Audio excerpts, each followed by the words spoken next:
My name is Hannah Fulton, and I have just completed my student teaching experience at Sunset Hills Elementary in third grade for the Westside School District. And I am doing my presentation on teaching subject matter. Over the course of my undergraduate experience, I've really been able to explore who I want to be as a teacher. And when I sat down to begin reflecting on what I had learned, I found myself really reflecting on the moments where I could feel that my students loved the learning they were experiencing. That is why I chose my theme of teaching subject matter. So I'm going to take you through my competency statement, my guiding questions that I created to really get the best artifacts I could to support my competency statement, and then I'll take you through each competency statement that contains an element or a piece that goes into my overall competency.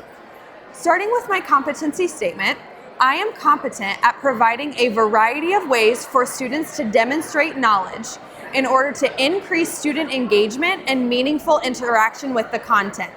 So the key piece that I'm really focusing on in my presentation is that demonstrating of knowledge.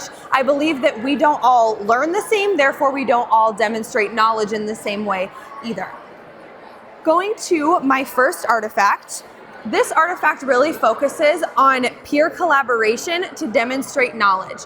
This artifact is a screenshot from a Padlet, which a background on Padlet is a link can be sent to the students, and this was my first experience with a one-to-one technology classroom. So this was the first time that I really started to realize that I can allow students to demonstrate their knowledge in a different way. This was during my Lit Block practicum in a fifth grade classroom where we were doing whole group reading. We were focusing on cause and effect relationships in order to answer the focus question of the week. And this would typically be something that I would ask the whole group and then offer a few responses from students who raised their hand. But this time I decided to allow them to get into partnerships and collaborate and identify a cause and effect relationship, and they could even post a meaningful picture to go along with that relationship. This image was displayed in front of the whole class, and they were able to see their whole class knowledge. And by choosing to have students collaborate with each other, I was able to better see what my students understood with the specific topic that we were talking about. Moving on to down here, these I'm calling my elements of growth. They're not necessarily my artifacts, but I'm using them as stepping stones to move from one artifact to the next. So this initial artifact or growth element is the very first time that I incorporated movement within the classroom. This is the first time that I had students get up out of their chairs to share information with me. So I highlighted a piece of my lesson that talks about how I wrote the word colorful on the board. And I had students brainstorm what it means to them to write colorfully. And so they wrote their ideas on a sticky note, and they did a jot and stick, and they stuck their sticky note up on the board. And that was another way of demonstrating whole class knowledge. I was able to see the background that all of my students were coming into the lesson with. After that piece of information and noticing that I can allow students to get up and move out of their chairs, I noticed the importance of using movement to demonstrate knowledge. This brings me to my second artifact. This artifact comes from my tutoring semester, and this was a unique experience to learn from because rather than a whole group setting, this was more of a one-on-one interaction. However, I think that that experience shaped who I am as a teacher today. During this experience, I worked with a student who had autism. He had high social and academic needs that needed to be met during our sessions together. Because of this, it was often challenging for me to gauge what he was understanding from our time together and what he was not, because oftentimes specific details of the lesson, whether I wrote in a color for the activity that he didn't prefer, different things like that would end in frustration for him rather than showing me what he knows. So I started to notice that his favorite thing during our sessions would be the break that we would do out in the hallway.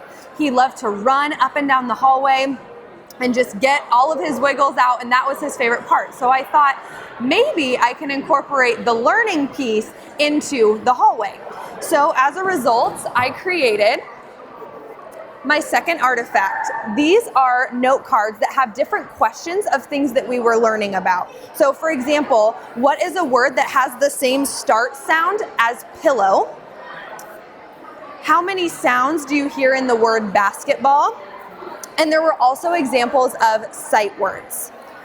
With these cards, I laid them face down the hallway, and I told him that he could run to any card, pick it up, and then when he answered it correctly, he could eliminate that card and hand it off to me. He had 10 cards total, and he got a perfect score, a 10 out of 10.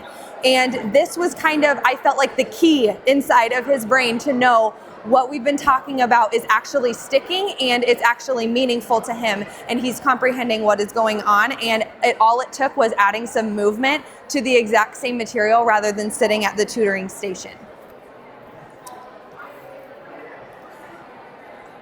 This brings me to my next element of growth, or my next stepping stone. This is a resource that I created in my student teaching experience.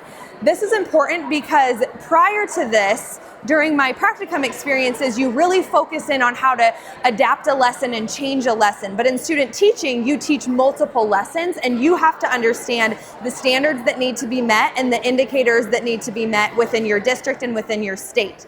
And so it became really important to me to understand those indicators, but still deliver the content in a way that was engaging. So I created this resource where I was still using the exact same problems out of the curriculum book, but just expanding on that a little bit. This is a math resource that I made for my third grade class. I noticed that my students, and like myself, become overwhelmed when it comes to word problems. They see a word problem and they start to think that they don't know how to do it. And they stop demonstrating that knowledge because they're overwhelmed. So as a result, I created this where I used the exact problems from the book, but then I broke it down and I asked, what do I know? What do I need to find? And then they drew a math picture and a number sentence to match. And they were able to show through this process what they understood about a problem, and I was able to identify any gaps that I saw in the process of solving a word problem in math. So far I've gone over the peer collaboration piece, the movement piece, and then the reframing of content piece. All of those come together in my third artifact to form one of my favorite lessons that I've ever instructed. This lesson focuses on all three of those pieces, and it was also during my student teaching experience. This was a writing lesson on introductions, and I started noticing that my students were having a hard time forming strong introductions that would paint a mental picture. This surprised me because I have a very expressive and creative group of students, and so I knew that if I just had some of these elements within a lesson, I could really pull that out of them, and that's exactly what happened. I went to Lowe's and took some paint strips, and on the top of each one of these paint strips is a different prompt. So for example, this one is going to the zoo, this one is sledding, a roller coaster ride, or a day at the park. So with these different prompts, students were able to get into partners, and this is where the peer collaboration piece comes in. They were able to get into partners and create an introduction based off the prompt they were given. The catch was, in each of the different colors, they had to use a different one of their 5 senses to paint the mental picture. So for example, this student wrote, and their partner wrote, "The wind brushed against my arms as I was running through a crowd. As I was walking through the gate, I could smell food from the concession stand. As I kept walking, I could see the statue of polar bears." So really a great mental picture. With this piece, after that, I decided to do what we call walk, talk, don't trade. Normally we do walk, talk, trade, but I wanted them to keep their ideas. So they did walk, talk, don't trade, where they walked around with their partner and they were able to hear from the other prompts and the other details that those prompts used in order to create an introduction that was strong. After this, my students were really excited to get back into their own personal writing and change and add details, and I really feel like it made their writing a lot stronger. So moving on to my synthesis, I created this visual that just shows that when movement activities, reframing of content, and peer collaboration are all working together, it creates a very strong lesson as a result. Not all of my lessons Not all of my lessons contain all 3 of these pieces, but all of my lessons contain at least 1 or 2 of these, because I believe no matter what content area, you can always add in one of those elements to allow students to show you what they know in a little bit of a different way. Moving on to my reflection, these are all of the experience where I could feel my classroom environment shift. As I have demonstrated, I was able to use each one of these moments toward discovering new ways for students to show me what they know. By gaining competency in this area, I feel that I have gained the ability to provide an opportunity-based classroom. That means that every student in my classroom will feel that they are able to show that they are bright and they are a learning participant of my classroom. Having this knowledge, though, will also drive my reasoning to continue to find new ways and new strategies. I believe as a teacher, I'm a lifelong learner, and having competency in this area will not allow me to stop here. I will continue to find ways to bring into my classroom to allow that piece that a student can grab onto to show me what they are learning. Thank you for listening.